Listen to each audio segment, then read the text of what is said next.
रक्षाबंधन पर हमारे खास कार्यक्रम स्नेह का पर्व रक्षाबंधन में मैं हूं आपके साथ नंदिनी लाक्षाकार और मेरे साथ है महाज्योतिषाचार्य पंडित के दुबे पद्मेशी।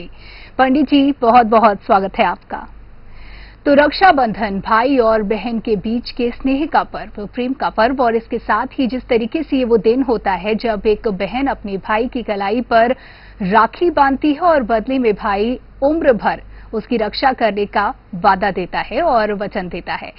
ये समय के साथ भले ही वक्त कितना ही क्यों ना बदलता जाए, लेकिन इस दिन का जो महत्व है वो लगातार बरकरार है। और जब भी ये त्योहार आता है तो बड़े ही उत्साह के साथ हम सभी इस त्योहार को मनाते हैं। हम सभी अपने भाई की कलाई पर राखी बांधने को उत्सुक होते हैं और साथ में उनसे जो शगुन मिलता है उसकी तो अलग ही खुशी होती है।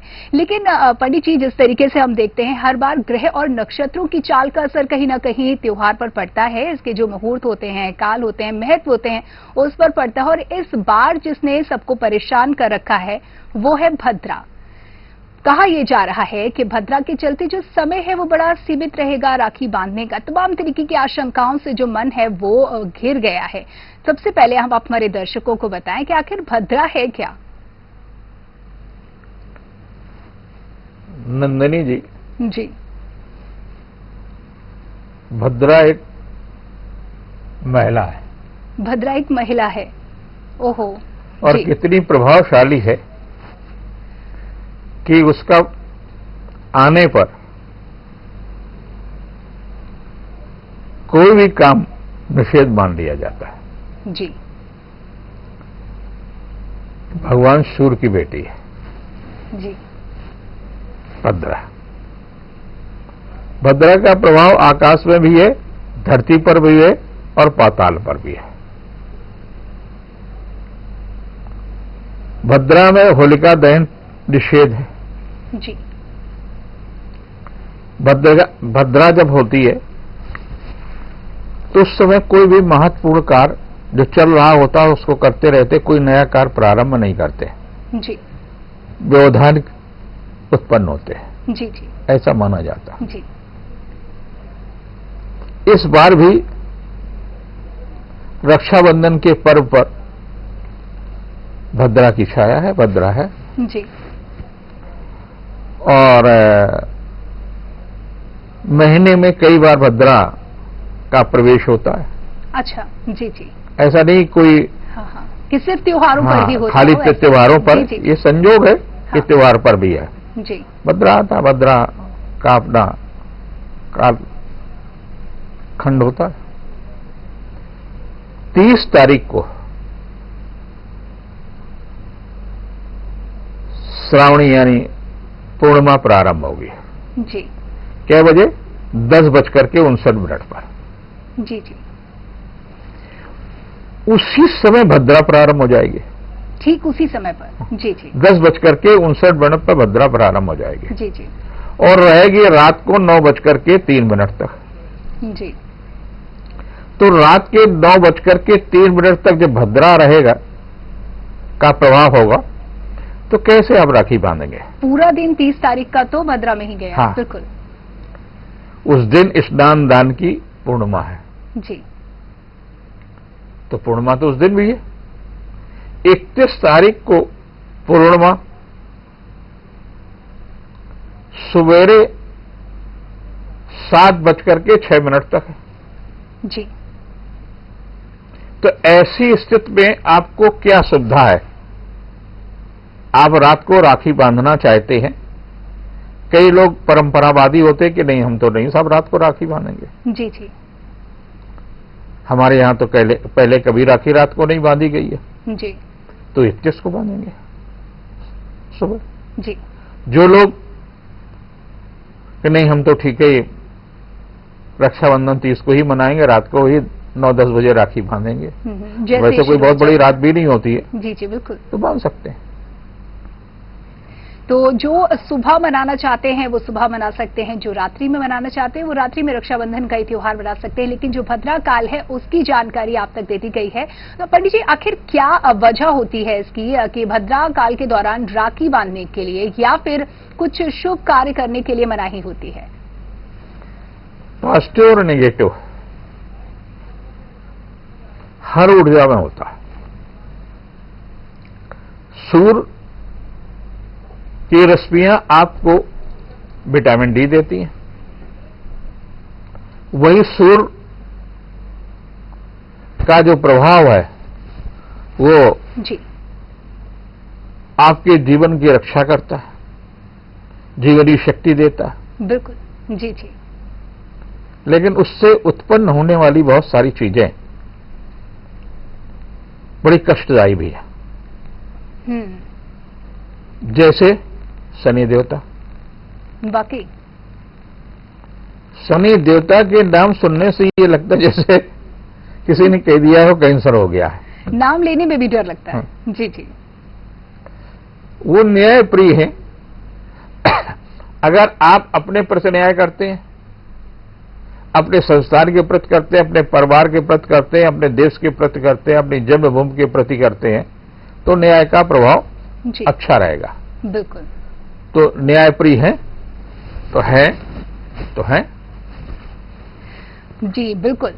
तो अगर आप न्यायप्रिय है तो डरने की बात नहीं है, लेकिन तो शनि न्यायप्रिय गड़बड़ की है तो बिल्कुल डर लग सकता है। और उनके जो दूसरे भाई हैं भद्रा के, जी वो है यमराज। जी। उनसे तो मुझे लगता है कोई ऐसा व्यक्ति है जो न डरता हो, या तो पागल हो, नहीं डरता, या संत हो। मैंने अपने जीवन में कई महत्वपूर्ण लोगों को जब मार्केस आया तो उनका पूजन कराया, उसमें कुछ संत भी हैं। जी। उन्हें भी मृत्यु के भय लगता है। पहले जो ऋषि मुनि होते थे उनको नहीं लगता होगा भय, लेकिन आज मृत्यु का भय से आप बहुत गुजर रहे हैं उससे। तो अब जिसका परिवार में यमुना उनकी सगी बहन है, जी, यमुना अनमैरिड, उनका भी विवाह नहीं हुआ, जी, भद्रा भी ऐसी, तो ये कहीं न कहीं तो इनका भी अपने अपने जीवन में फ्रस्ट्रेशन रहा होगा। जी। तो फ्रस्ट्रेशन नेगेटिविटी भी इतनी ज्यादा हो गई कि उनका कालखंड नेगेटिव हो गया। जबकि रक्षाबंधन के पर्व पर एक बड़ी रोचक कथा है। जी, आपका आदेश हो तो। बिल्कुल, हम चाहेंगे कि आखिर मैं आपसे अगला सवाल यही करने वाली थी कि आखिर इसकी शुरुआत कैसे हुई? क्या कुछ कथा भी है रक्षाबंधन की जिसकी वजह से हम इस त्योहार को आज भी मनाते हैं? हमेशा यमुना जी अपने भाई यमराज को और शनि को रक्षा बंधन का वो करती थी, और टीका भी करती थी दीपावली पर भी और होलिका के द्वेष पर भी। जी। एक बार राखी में भी नहीं पहुंच पाई और एक बार ये नहीं पहुंच पाए, तो दोनों लोग नाराज हो गए क्योंकि ये क्या बात है। तो ये फिर जब यमराज पहुंचे तो उन्होंने यमुना से कहा कि दीपावली के दिन के बाद में जो भैया दूज पड़ती है, जी, वो भाई और बहन यमुना में स्नान करेंगे तो उनको हम मृत्यु के समय कोई कष्ट नहीं होने देंगे। जी जी। ये वरदान उन्होंने दिया। जी जी। रक्षा पर्व पर उन्होंने कहा कि अगर किसी कारण से समय में भी अंतर हो जाता, लेकिन तो बहन के घर जाकर के भाई को रक्षा का सूत्र बंधवाना चाहिए। जी जी। और 3 सूत्र ही होना चाहिए। आजकल तो राखियां सोने की भी आ रही हैं, चांदी की भी आ रही हैं। ये भी एक बहुत ही महत्वपूर्ण विषय है पंडित जी, इस पर भी मैं आपसे जानकारी चाहूंगी, लेकिन फिलहाल यहाँ वक्त एक छोटे से ब्रेक का है, जल्द लौटेंगे, कहीं मत जाइएगा।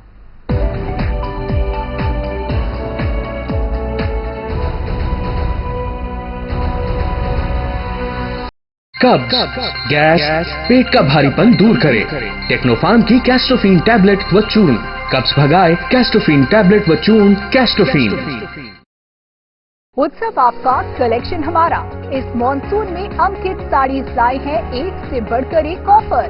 अब कपड़ों की शॉपिंग के लिए कहीं और जाने की जरूरत ही नहीं। एक पर एक फ्री साड़ी, लहंगे, कुर्ती और सलवार सूट। अंकित साड़ी, हमारी ब्रांचेस पनकी, कल्याणपुर रोड, गोपाल चौकी रोड, पी रोड, शिव कृपा टावर, यूनियन बैंक के सामने, जनरलगंज। यूपी में ब्राइडल क्वालिटी और लेटेस्ट वैरायटी देने के बाद अब अंकित साड़ीज लाए हैं लेडीज वेयर के साथ मेंस वेयर की शानदार range, ethnic wear, Indo western sherwani, designer कुर्ते, सूटिंग शर्टिंग। उत्सव आपका, कलेक्शन हमारा।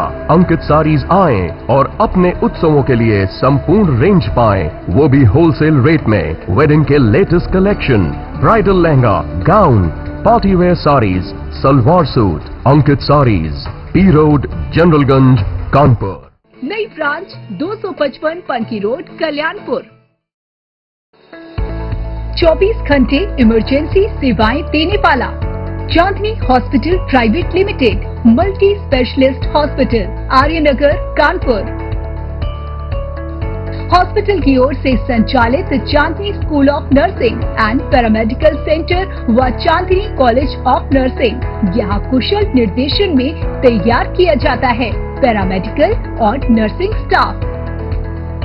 अगर आप भी मेडिकल लाइन में पैरामेडिकल स्टाफ के तौर पर बनाना चाहते हैं करियर, तो ज्वाइन कीजिए Chandni school of nursing and paramedical centre, Vikas Nagar, Lakhanpur, Kanpur. Chandni colleges of nursing.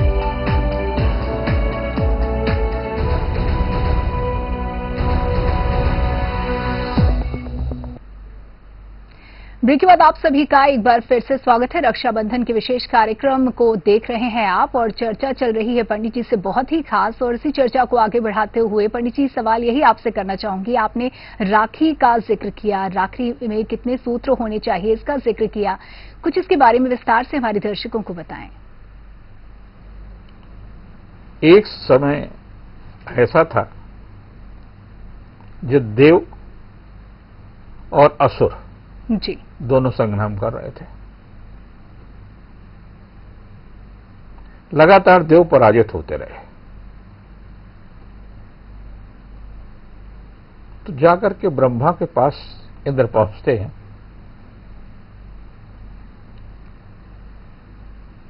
और उनसे अनुरोध करते हैं कि भाई कैसे इसको युद्ध को अपने पक्ष में किया जाए। जी, असुरों का अगर साम्राज्य हो जाएगा तो कैसे सृष्टि की व्यवस्था होगी, धरती की कैसे व्यवस्था होगी, कैसे देवलोक की व्यवस्था होगी। जी जी। तो उन्होंने कहा कि आप इंद्राणी से, उनकी जो पत्नी है, वो रक्षा सूत्र तैयार करें और जब रक्षा सूत्र बांध देंगी श्रावणी के पर्व पर जी, तो तुम्हारी विजय प्राप्त हो जाएगी। जी, ये पत्नी से बांधने की बात कही गई थी। जी जी। उन्होंने जो तमाम देवी देवता तमाम लोग थे उनको रक्षा सूत्र, तो इंद्राणी जी के मन में आया कि ब्रह्मा जी ने आदेश दिया है तो एक सूत्र तो ब्रह्मा जी का हो गया, एक सूत्र शिव का नहीं होगा तो जीवन की रक्षा कौन करेगा। बिल्कुल ठीक। जी, जीवन का संहार और रक्षा का दायित्व उनके पास है। श्रवण के महीने में श्रवण नक्षत्र के अधिष्ठाता, तो कैसे उनको रोका जाए।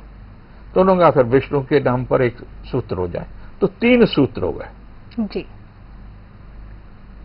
और 3 सूत्र से दैविक, दैहिक और भौतिक संतापों का नाश होगा। बहुत सुंदर। जी जी। इनका दायित्व क्या दिया कि जो हम 3 सूत्र होंगे, 3 सूत्र में, एक सूत्र में ब्रह्मा, एक सूत्र में विष्णु, एक सूत्र में शिव होंगे और ये के उन सूत्रों से जो हाथ में बंधे होंगे, कलाई में होंगे, क्या रक्षा करेंगे। दैविक, दैहिक और भौतिक संतापों का रक्षा करने का कार्य करेंगे। जी, समझौता राखी का प्रादुर्भाव यहां से हुआ। ये बिल्कुल बहुत ही सुंदर। अब इसके महत्व को हम समझ रहे हैं कि एक एक धागे का क्या महत्व होता है, कितने धागे होने चाहिए। लेकिन पंडित जी, एक बात जो बहुत ही रोचक यहाँ पर ये लगी कि सबसे पहले राखी जो बांधने का जिक्र हुआ वो पत्नी की तरफ से राखी बांधी गई थी। इस पर भी कुछ प्रकाश डालें। पत्नी ने सभी को बांधी थी। जी जी भाई, किसी की पत्नी किसी की तो बहन हो सकती है ना। जी, बिल्कुल। तो उसमें जो युद्ध करने वाले देव थे जी, उन सबको उन्होंने रक्षा सूत्र बांधा। जी जी, ऐसा नहीं है कि पहले श्रावण मास की पूर्णिमा पर कोई पर्व नहीं होता था, श्रावणी का पर्व होता था जी, और यहां से सूत्र हो गया रक्षाबंधन का। जी, और रक्षाबंधन से रक्षा के जो सूत्र 3 मिले आपको, कि दैविक, दैहिक और भौतिक संतापों को नष्ट करने की क्षमता हो, और उसके बदले में हम बहन की अस्मिता की रक्षा करने का संकल्प लेते, बहन की हर तरह से रक्षा करते। यही एक कारण है। शनि शनि माने धीरे धीरे जी, तमाम परंपराएं टूटती चली गई, तमाम नई जुड़ती चली गई, जी जी, अनेक महत्वपूर्ण परिवर्तन हुए। तो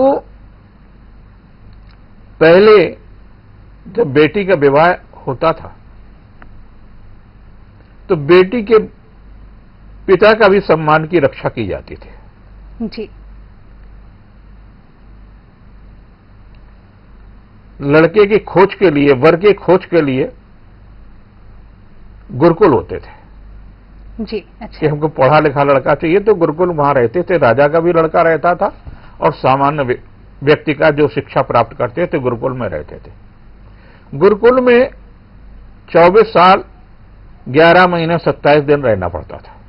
जी, मतलब आयु इतनी हो जाना चाहिए, 25वें वर्ष में आपका विवाह होता था। जी, जैसे 24वां वर्ष हो जाता था वैसे लोग आपकी खोज में आते थे, और खोज में कौन कौन जाता था? एक ब्राह्मण जाता था, एक नाई जाता था, और जाकर के लड़की को पिता को बताता था अमुक नाम का लड़का जो है आपकी कन्या के लिए सुयोग्य है। जी, जी, परिवार के किसी भी व्यक्ति ने नहीं देखा, तो उसके लिए उन्होंने पुरोहित पर आपने अपना विश्वास व्यक्त किया। पुरोहित को बात पर कितना विश्वास किया जाए, कितना बढ़िया हिंदू सिस्टम था। जी, तो पहले वर इच्छा, वर की क्या इच्छा है, परीक्षा वो हमारी बोलते हैं। बेटी के साथ विवाह करना चाहता कि नहीं करना चाहता। तो पिता स्वयं जाता था और वर से उसकी इच्छा पूछता था, हमारी बेटी ऐसी है, ऐसी है, ऐसी है, ऐसी है, और वो कह देता था। उसका पिता और वो उसका बेटा और उसका गुरु दोनों लोग सहमत व्यक्त कर देते थे। तो वर की इच्छा की प्रधानता थी। ऐसा नहीं था कि परिवार की इच्छा हो, परिवार की इच्छा के साथ में वर की इच्छा, उससे शब्द बना वरीक्षा। जी जी, जो आज भी प्रचलित है। हाँ, जी अब आज उसको एंगेजमेंट कहने लगे। जी, परीक्षा से आपके वो जमाने में एंगेजमेंट हो engagement चुका हो है। गया। जी जी, ठीक है, तो अब आप देखिए परंपरा इतना ही नहीं खत्म हो गई। उसके बाद में उन्होंने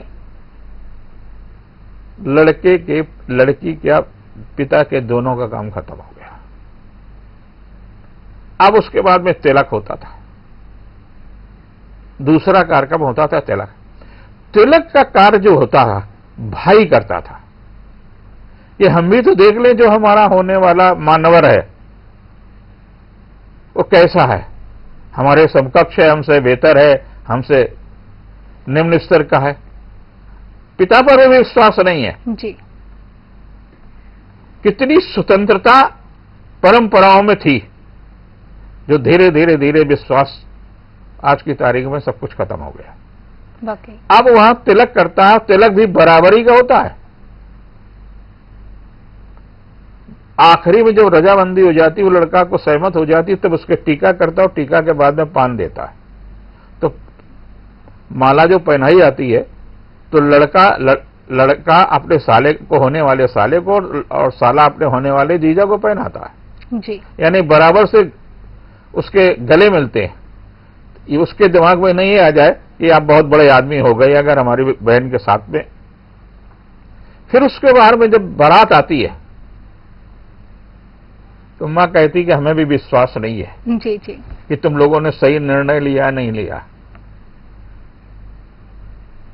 तो जब दरवाजे पर बारात आती है तो एक परंपरा होती है, मां जो है दूल्हे राजा का स्वागत करती है जी, यानी माँ को भी देखने को मिला। जी मां ही करती है जी और आरती उतारती है और उसको एक टीका लगाती है। इसके पीछे वैज्ञानिक कारण है कि जिस परिवार में मेरी बेटी जा रही है उस बेटी को सौभाग्य प्राप्त होगा कि नहीं प्राप्त होगा, या कुछ दिन का ही मेहमान है,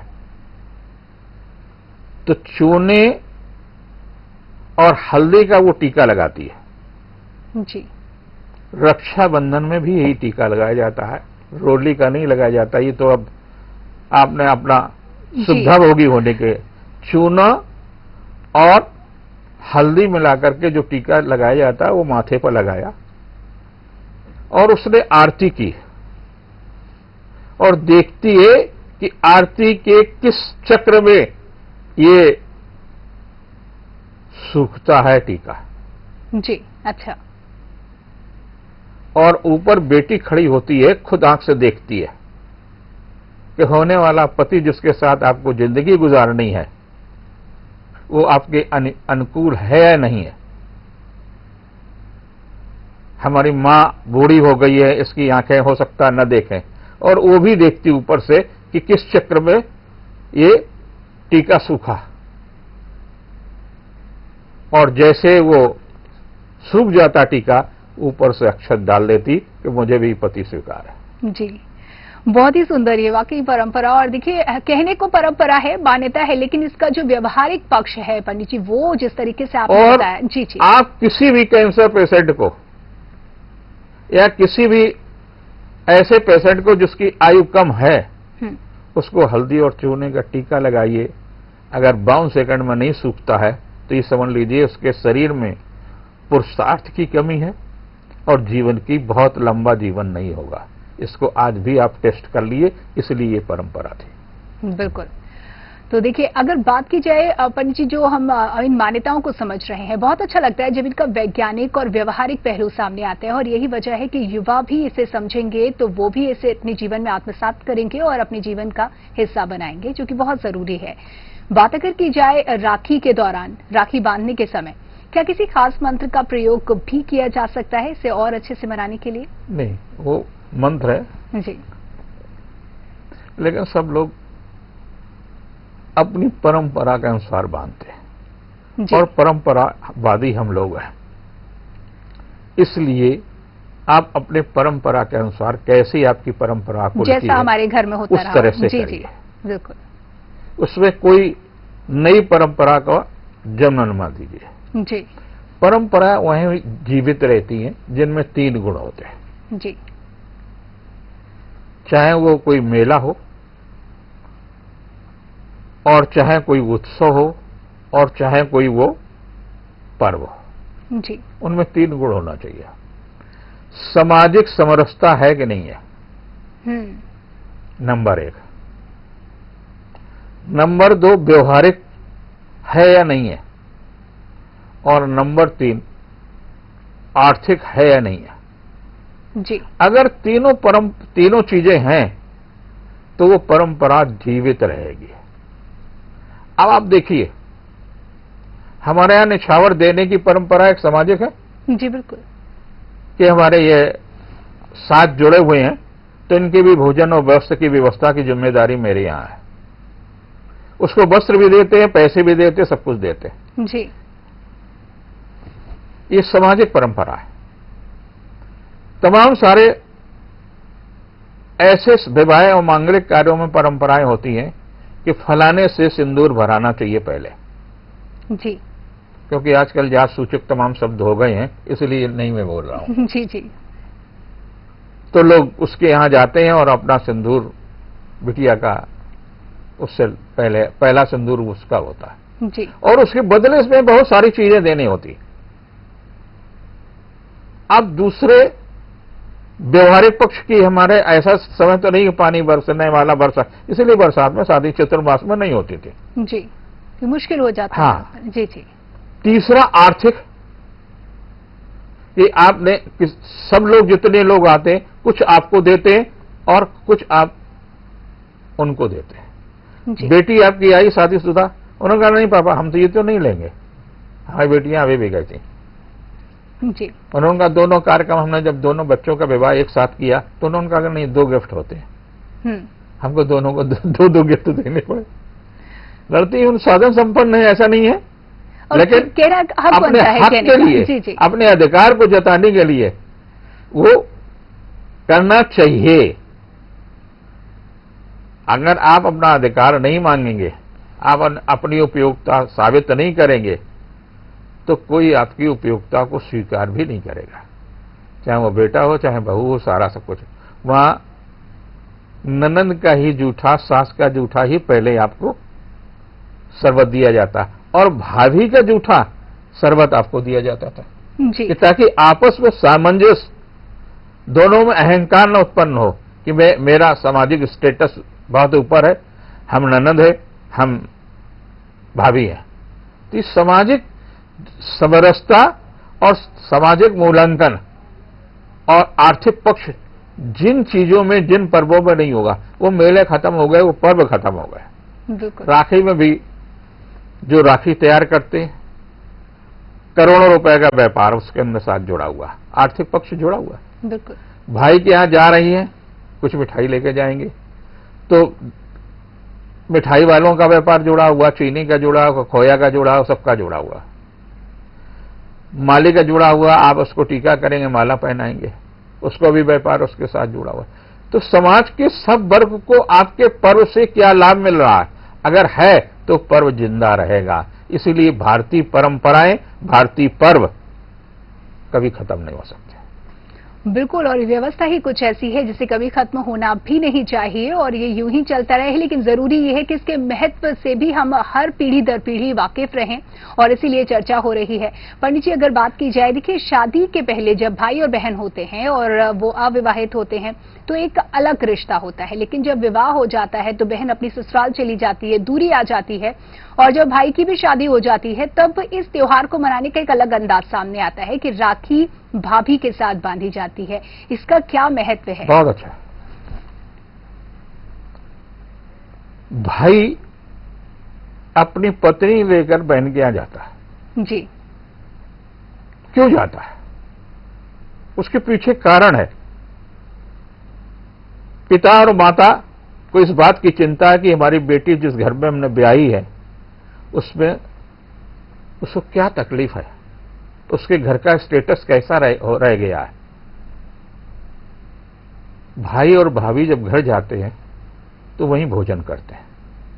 किसी के भोजन से, परोसने के तरीके से, रहन सहन से उसके बहन के, ननद के चेहरे की खुशी देख करके जी, और सुबह से लेकर के शाम तक रहते हैं, कभी कभी रात को भी रुक जाते हैं। बिल्कुल। तो एक तो पूरा परिवार दबता है। ये हमारे यहाँ ऐसा नहीं है कि हमारी भाभी हमको नहीं चाहती, हमारा, मैं बुआ हो गई हूं तो बुआ हमारा, उसका भी अधिकार, वो भी आया मेरे साथ, उसकी भी प्यार उसको देती है, जी जी, उसको भी गिफ्ट देती है। अगर ये उनको तमाम सारे उपहार देती है तो अपने भाई को उपहार देती है, तो उससे लगता है कि भाई बहन की अस्मिता की हम रक्षा करते हैं। वो अकेली नहीं है कि आप उसको मानसिक रूप से प्रताड़ित करें या शारीरिक रूप से प्रताड़ित करें, हम पति पत्नी उसकी रक्षा के लिए जी, इसलिए जाने की परंपरा है। और हर भाभी को, हर भैया को बहन के घर जाना चाहिए। बिल्कुल। और देखिए, जो नैतिक बल आपकी ओर से पंडित जी प्राप्त हुआ है, जो हमारे दर्शक है वो सुन रहे होंगे, ये बहुत जरूरी था और इससे मुझे लगता है व्यवस्था बनी रहेगी और जो नैतिक बल है वो आपको प्रेरित करेगा सही दिशा में कार्य करने के लिए। पंडित जी, अब तमाम जानकारियां हम अपने दर्शकों तक पहुंचा रहे हैं और जो सबसे ज्यादा कंफ्यूजन वाली चीज थी कि भद्रा का क्या चक्कर है, भद्रा से किस तरीके से निपटना है, बहुत ही आसान तरीके से आपने उसे सुलझा दिया है।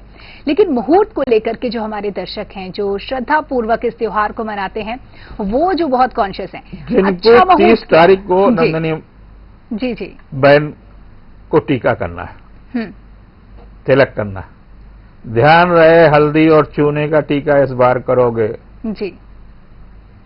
बहुत घरों में दारू ने बर्बादी की है, बहुत घरों को जो है अकाल मृत्यु लेकर के जा रही हैं जी। ये परंपराएं आप फिर से स्थापित करिए, आपका भाई फिर तमाम प्रकार की विकृतियों से बाहर आएगा। ये आपको तय करना है, आपकी जिम्मेदारी है जी। एक चीज, रात को 9 बजे के बाद में आप किसी भी समय तक बांध सकती है 30 तारीख को जी जी। और 31 को अगर बांधना है, भैया नहीं आ पाया तो 31 को बांध दीजिए सुबह। तो किसी भी तरह का कोई कंफ्यूजन नहीं है और ये बहुत जरूरी होता है। अमूमन देखा जाता है जो भी त्योहार होते हैं उसमें अक्सर तारीखों को लेकर के कंफ्यूजन रहता है, दिक्कत होती है और हम हर बार आपकी इस दिशा में मदद करते हैं पंडित जी आपके माध्यम से। बात अगर की जाए, समय के साथ साथ बहुत कुछ बदलता है और भावनाएं जो इस त्योहार को मनाने के पीछे का उत्साह होता है, जो भाव होता है, उसमें भी इन दिनों कुछ परिवर्तन देखने को मिला है। हालांकि जो मूल भाव है वो वही का वही बरकरार है। तो ऐसे में जो हमारे नई पीढ़ी के भाई बहन हैं, इनको क्या कुछ आप संदेश देंगे, किस भाव के साथ इस त्योहार को मनाएं? अगर आप अपनी बहन की अस्मिता की रक्षा नहीं कर सकते तो आपको भाई होने का अधिकार नहीं जी। आपको अपनी बहन की आर्थिक, सामाजिक हर तरह से सुरक्षा देनी होती है। और वो क्या कहती है, मेरा भैया जो है ना, छोटा या बड़ा है, मुझसे ज्यादा बड़ी आयु प्राप्त करे जी। ये मां, पत्नी और बहन ही कर सकती है, आपकी कोई दूसरी महिला मित्र नहीं करेगी। बिल्कुल। उसको आपसे पैसे नहीं चाहिए। वो कहती है कि मेरा भैया युगों युगों तक उसकी यश और कीर्ति रहे, तन और मन से स्वस्थ रहे। इतना नहीं, मेरी भाभी भी स्वस्थ रहे। इतना ही नहीं, मेरे वंश वेल को भी सुरक्षित रखे, अपनी तो रखे मेरे भाई के वंश वेल को भी सुरक्षित रखे। जी। क्या सोच है बहन की। आज आपको लगता है कि बहन कहीं हिस्सा न ले ले, क्या गंदी सोच है यार।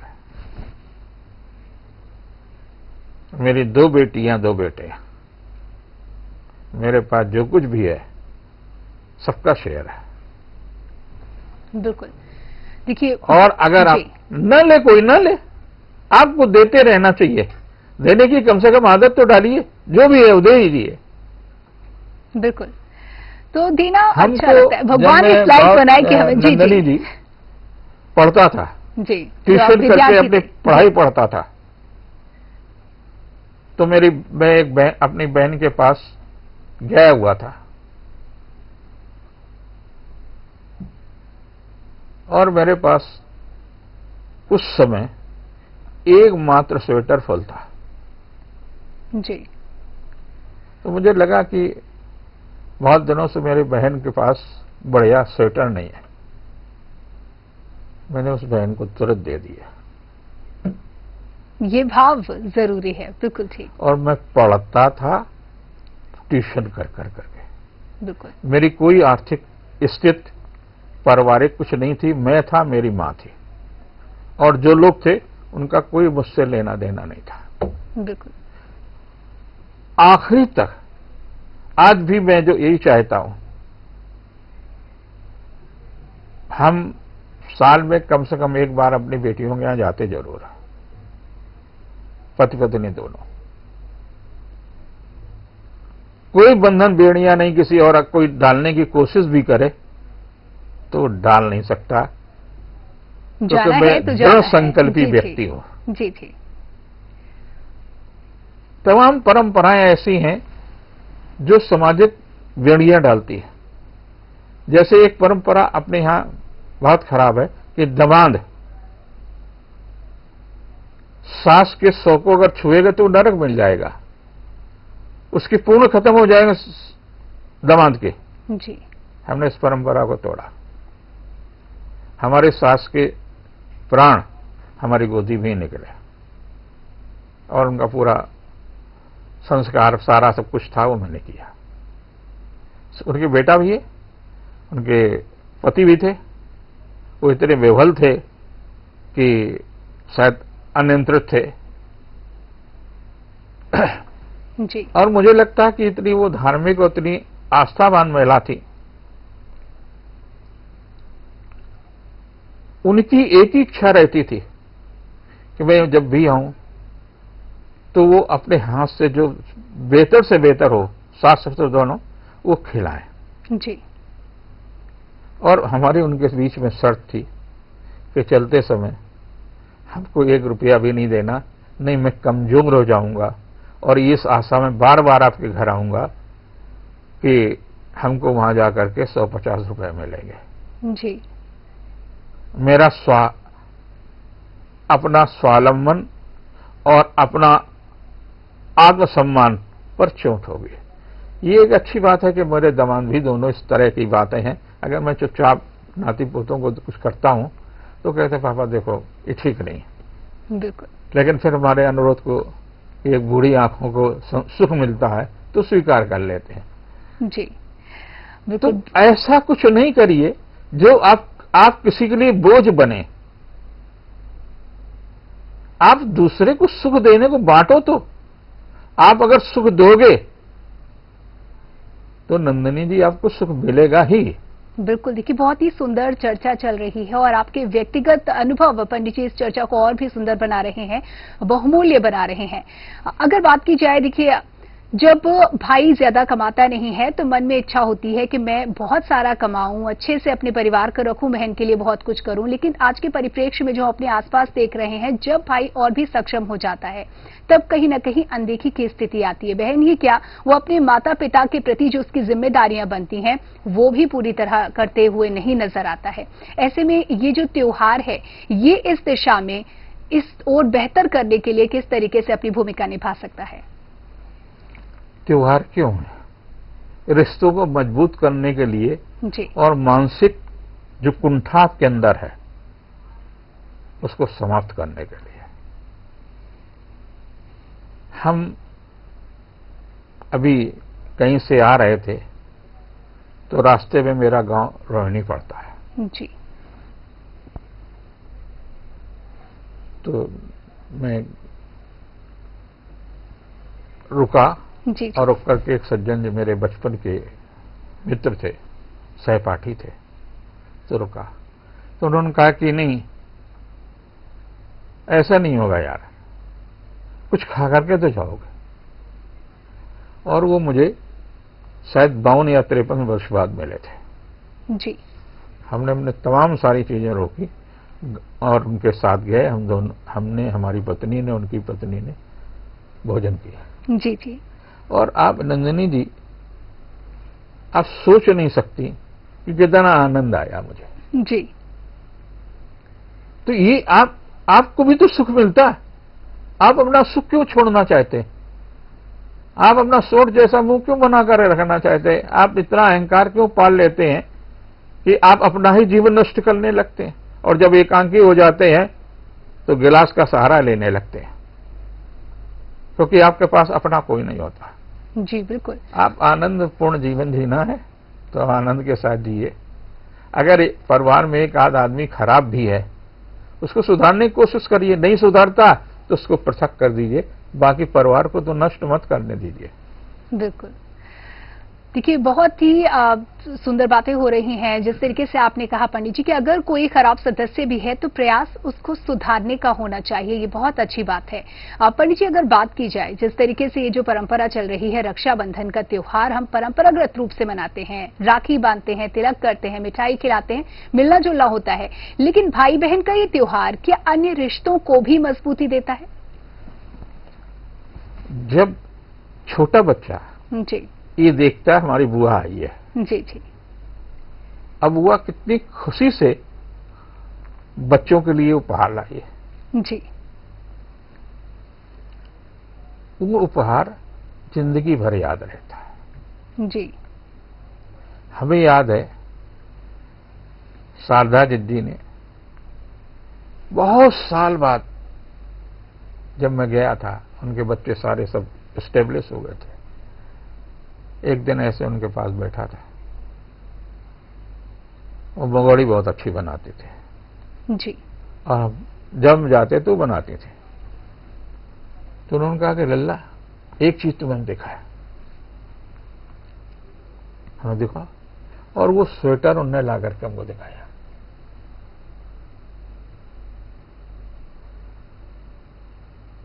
आप अंदाज नहीं लगा सकते कि हम दोनों लोग उसको देख करके ये लग रहा था कि हीरे की तरह से कोई मूल्यवान चीज मिली हो आर्थिक दृष्टि से। तो अगर ये रिश्तों को अगर आप मजबूत नहीं कर सकते हैं तो मानव और अमानव में क्या अंतर है? जी। आप अगर विवेक छोड़ रहे हैं, आप अपनी बहन, पत्नी, बेटी, इनके साथ रिश्ते अगर मजबूत नहीं बनाते हैं, आप काहे के मनुष्य हैं? किस बात के लिए? और फिर जब आप एकांकी जीवन में जीते हैं तो फिर क्यों समाज को गाली देते हैं? आपने जो बोया वही तो काटोगे। बिल्कुल। देखिए, चर्चा अब बहुत ही सुंदर हो रही है। बार बार मैं बात इसलिए कह रही हूं क्योंकि हम इसके रक्षाबंधन के व्यवहारिक पक्ष को भी जान रहे हैं, आध्यात्मिक पहलू को जाना और परखा, और इसके साथ साथ जो आपने बात बताई पंडित जी, किस तरीके की राखी हो, किस तरीके से टीका किया जाए। वही बात अगर की जाए, एक बहन अगर चाहती है उसके भाई की परिस्थिति को ध्यान में रखते हुए, उदाहरण के तौर पर यदि उसकी तबीयत ठीक नहीं है या उसके व्यापार में कुछ दिक्कत चल रही है या व्यापार में लाभ चाहती है, या जो भाई है वो विद्यार्थी है, अध्ययन कर रहा है, तो किसी भी परिस्थिति को ध्यान में रखते हुए किस तरीके की राखी बांधने की सलाह देंगे? 3 सूत्र जी। और उसका आपको सम्मान पूरा करना चाहिए। हम आज सामाजिक दृष्टि से, दुनिया की दृष्टि से ठीक ठीक हैं। अभी 9 तारीख को भोपाल में एक अंतर्राष्ट्रीय ज्योतिष सम्मेलन हो रहा, वहां गवर्नर उद्घाटन करेंगे, संयोग से हम ही मुख्य अतिथि थे। बहुत सुंदर। जी। तो ये सम्मान रिश्तों को नहीं करता। हेमचंद पांडे हमारे मित्र हैं जी, बड़े जोशी हैं, बड़े पद पर रहे। ऋषि शुक्ला वहां डीजीपी रहे। ये दोनों लोग मिलकर के कर रहे हैं। लेकिन हेमचंद पांडे के यहां मैं भोजन करने जरूर जाऊंगा। जी। तो बहुत ही शुभकामनाएं आपको इस जर्नी के लिए। बिल्कुल, बहुत सुंदर ये कार्यक्रम। ये रिश्ते आप निर्वाह करिए। जी। और व्यक्ति और व्यक्तित्व में यही अंतर है। व्यक्ति कभी नहीं पूछता है, व्यक्तित्व पूछता है। और व्यक्तित्व तभी सुरक्षित रहेगा जब व्यक्ति बना रहेगा, असुरी पर्वत की ओर नहीं बढ़ेगा। बिल्कुल। तो ये सुनहरे शब्द हैं, इन्हें आप नोट कर लेंगे और जीवन में उतार लेंगे तो बहुत काम आएंगे। पंडित जी, देखिए, अभी हमने एक बहुत बड़ी उपलब्धि हासिल की है। चंद्रयान 3 को लेकर के जो बड़ी उपलब्धि हासिल हुई है भारत के हाथ, तो ये बड़ी उपलब्धि लगी है और इसकी चर्चा पूरे विश्व में हो रही है। हर कोई भारत की प्रशंसा कर रहे हैं। तो चांद पे हम पहुंच चुके हैं। सवाल आपसे ये करना चाहती हूँ कि अब जबकि हम चांद पर पहुंच चुके हैं, हमारी मौजूदगी वहां पर दर्ज हो चुकी है, तो क्या ऐसा होने के बाद चांद और पृथ्वी की स्थिति में कोई फर्क महसूस कर रहे हैं आप? कोई फर्क है? एकदम नहीं है। अब जरा कुछ चीजें, फैक्ट्स जान लीजिए। जी जी। चांद की दूरी धरती से जो आज वैज्ञानिक बताते हैं, बरहामीर ने 2600 वर्ष पहले वो दूरी निर्धारित की थी। जी। कोई अंतर नहीं आया। बिल्कुल अद्भुत ये बात। जी। बराहमीर जी ने वहां का रेडियस और धूल का विकिरण बताया कि वहां पर धूल है, उसकी आपने पुष्टि की है, नई खोज नहीं है। जी। और भारत के साइंटिस्टों को, ज्योतिष मनीषियों को मैं सलाम करता हूं कि दुनिया में वो सब कुछ वो बता सकते हैं जो दुनिया के बाहर है और दुनिया के अंदर है। बराहमीर ने भी ये, और जैन के एक छोटे से गांव में रहे। एक अलग बात है कि बाद में वो महाराज विक्रमादित्य के 9 रत्नों में से एक अपनी योग्यता के आधार पर वहां पर रहे। जितनी ऋतुएं होती हैं, ऋतुओं का आधार सूर्य और चंद्रमा से है। उनका परिवर्तन किस तारीख को, जैसे 17 सितंबर को शरद ऋतु प्रारंभ हो जाएगी, जी। तो सूर्य किस राशि में पहुंचेगा और सूर्य और चंद्रमा जब एक ही राशि में होंगे तो अमावस्या होगा। आमने सामने 180 अंश पर हो गए तो पूर्णिमा होगी। तो दुनिया का जितना भी कैलेंडर है, 32,000 वर्ष पहले कैलेंडर भारतीयों ने ही निर्धारित किया था। उसके बाद में 32,000 वर्ष पूर्व जो हमारा पंचांगों का कालगणना का आधार बना है, उससे प्राचीन कुछ भी नहीं है। बिल्कुल बिल्कुल मानते हैं हम इस बात को। पंडित जी, अगर बात की जाए, देखिए जो भाई होते हैं वो बहन की रक्षा करते हैं और हम उन्हें राखी बांधते हैं, जिसकी वजह से हम इस त्योहार को मनाते हैं। रक्षाबंधन इसे कहा जाता है। लेकिन ये जो प्रकृति है, ये जो पेड़ पौधे हैं, ये भी कहीं ना कहीं हमारे जीवन की रक्षा करते हैं। इस त्योहार पर किस तरीके से आप इसे जोड़ेंगे, इस विषय पर आपका कुछ प्रतिक्रिया चाहेंगे? अगर आपके पास कोई भाई नहीं है जी, आप पेड़ को भाई बना लीजिए। किसने मना किया? जी। पेड़ को राखी बांधी तो बिल्कुल, और विश्वास मानिए आपको वही सुख मिलेगा जो जन्म का भाई है। जी। उधर से निज जननी, एक गर्व से उत्पन्न होने वाले सुख को आप महसूस करेंगे। आप करके देखिए, उसके साथ उसकी परवरिश करिए ना, पानी भी दीजिए, खाद भी दीजिए, उसके डालियों को टेढ़ा मेढ़ा मत होने दीजिए। और जब आप उसकी छाया में बैठेंगे तो लगेगा बड़े भाई का हाथ हमारे ऊपर है। बहुत सुंदर। पंडित जी, क्या कुछ संदेश चलते चलते हमारे दर्शकों के लिए इस खास मौके पर? रिश्तों को मत कलंकित करो। माया बहुत ही ठगनी है। इस शहर में जो बहुत अरबपति थे, इस दुनिया में बहुत सारे अरबपति थे, उनसे भी बड़े अरबपति हो गए, उनकी स्थितियां नगण्य हो गई है। तो माया पर क्या भरोसा? हमने दोनों स्थितियां देखी, राजभवनों को भी देखा और नीम के पेड़ के नीचे भी सोया। सुख अपने पुरुषार्थ में, अपने रिश्तों में। जी। और अगर आपको मानसिक सुख और शांति चाहिए, अगर आपका बहन से, बहनोई से किसी कारण से मतभेद हो गया, चले जाइए उसके पास, भगा नहीं देगा। कुछ देर बहनोई अपना अहंकार थोड़ा सा पाल लेगा। उसके बाद में हमारे भी एक साले हैं, छोटे साले हैं, विनोद मिश्रा, उनका लड़का अनुराग मिश्रा जागरण में चीफ सिटी रिपोर्टर है। मैंने कभी भी उसके साथ में ऐसा व्यवहार नहीं किया जो पुत्रवत न हो।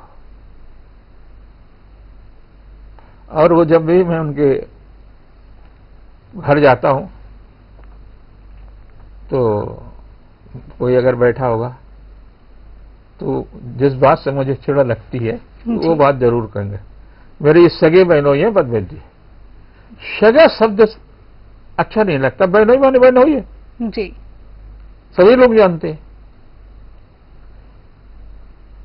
क्यों अब विश्वसनीयता आप दूसरे पे व्यक्त करते हैं? कौन सा ऐसा व्यवहार जिसमें सगापन नहीं है? कौन सा ऐसा कार्य आपकी जिंदगी में हुआ जिसके अंदर हमारी सहभागिता नहीं रही हो? जी। तुम्हारी शिक्षा, तुम्हारी नौकरी, तुम्हारा व्यवसाय, तुम्हारे बच्चों की जिम्मेदारियां में कहा निर्वाह नहीं रहा? बिल्कुल, बारीक सी बात ये है, निर्वाह जरूर जी। करिए। बिल्कुल, बहुत शुक्रिया पंडित कोई जी। रिश्तेदार छोटा नहीं होता, रिश्तेदार रिश्तेदार होता है। बिल्कुल, बहुत बहुत धन्यवाद पंडित जी इन तमाम जानकारियों के लिए। तो इसी के साथ ही इस खास कार्यक्रम में इतना ही, दीजिए इजाजत, नमस्कार।